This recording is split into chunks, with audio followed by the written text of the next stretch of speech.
Right, so what we're going to look at now is a few of the similarities and differences between WordPress and Jamroom. The current WordPress version is version 3.7.1 and the current Jamroom version is version 5.1.4. This is December in 2013, so we're looking at going into 2014. What are we looking at here? WordPress, wordpress.org, Jamroom, jamroom.net. Both released back in 2003, but WordPress was initially released under the GPL license, open source license. Jamroom's been proprietary all the way up until last year when version 5 started development. But we're looking at similarities right now. So they're both open source. They're both content management systems. They both have themes, templates, skins that allow you to change the appearance of them. They both have modules that you can add things to the system to extend the capabilities of the initial system that you start with. They both have caching to allow for lightening the load on your server. They both have one-click module install, meaning you can go, once you've installed the main system, you can go into the admin control panel and have a look through different modules that are available for the system. If you find one you like, click on it, and that the module will automatically be downloaded and installed into the system. Either system can do that. When there's new versions of WordPress come out, it alerts you to it in the admin panel. You click install and it automatically downloads it from the main server and installs it for your upgrades. Same thing with Jamroom, exactly the same system. New version comes out, you can click the button and it updates it. They both have an admin control panel and a way to allocate resources to different groups, different names for them. WordPress calls them roles, coming from the thinking of a blog website editors and administrators. Jamroom calls them quotas, different quotas of resources that are available to the system, but both systems allow the allocation of resources that the system has to be divvied up between different users.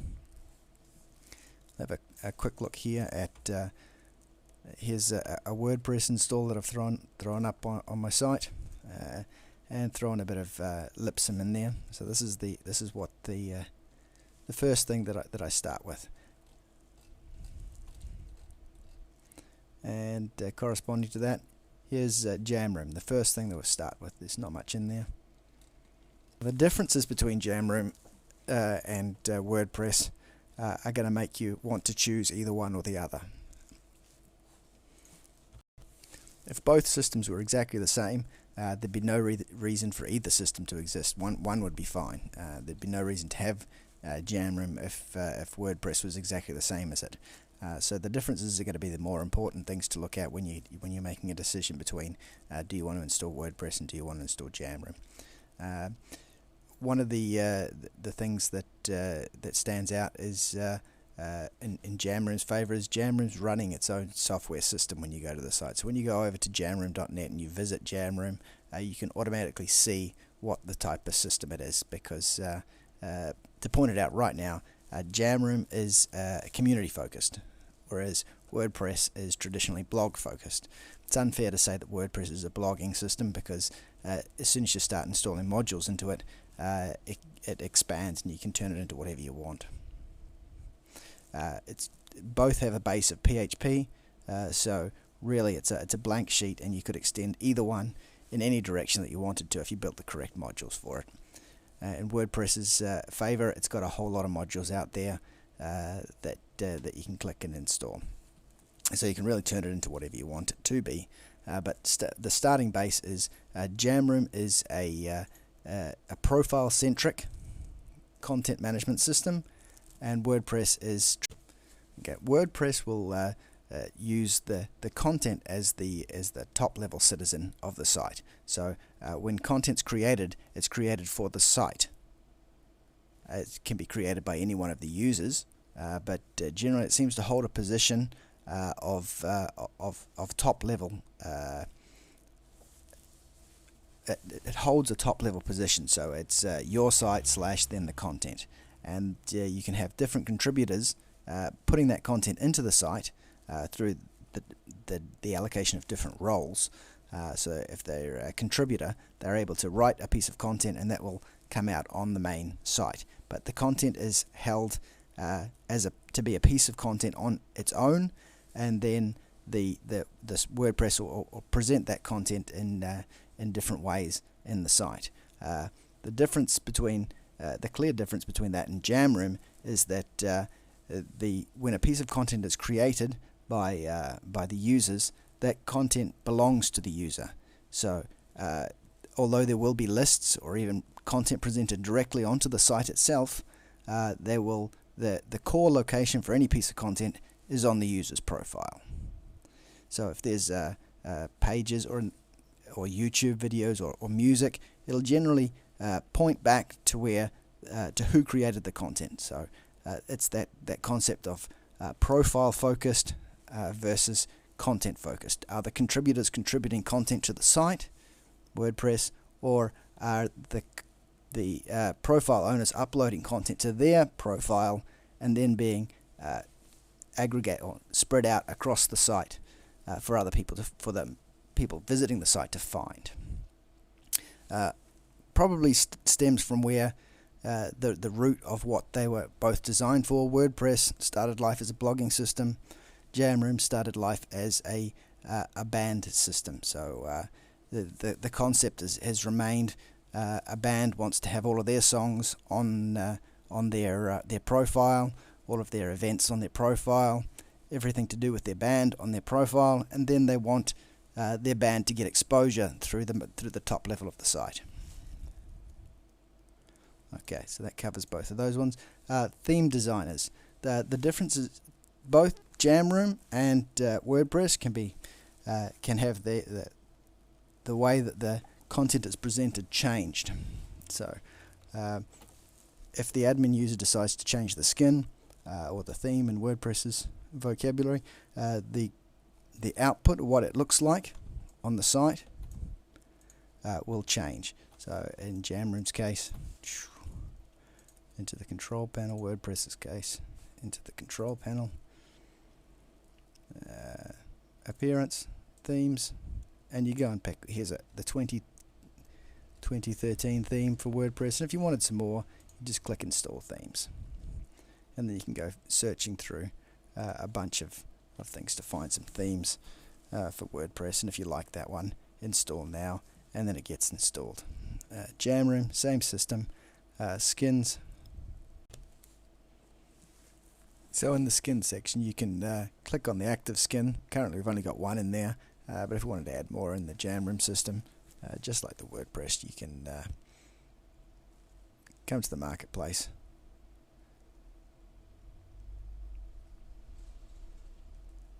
and either install new modules, install bundles of modules and skins that might be set for a specific purpose, or add new skins. Clicking on that will install it down from the main server and get it into your system.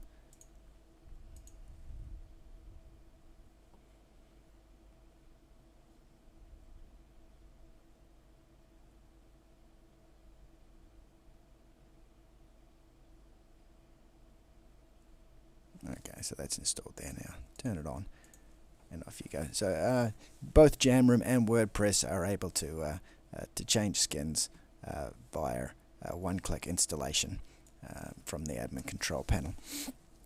The difference between this the skins creation, WordPress calls them themes, Jamroom calls them skins. Theme files for WordPress are written in PHP. Theme files for Jamroom use the Smarty templating system from smarty.net, but you can create whatever you want to in both of them. I think one of the core differences between an ease of use is that the WordPress themes seem to have sections where you can just drag and drop what they call widgets into the allocated spaces left for you by the theme designer, and it's a really nice system. Let's go and have a look at it.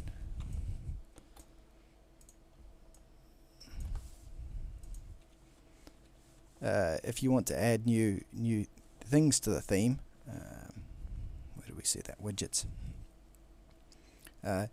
The skin will give you different areas, and if you want to add something new, you take one of the available widgets and you drag it and you drop it there, and different themes will have different areas. So in as far as usability goes, the WordPress themes are very, very easy to use, especially if you don't have any HTML knowledge and don't like looking at code. WordPress is excellent there.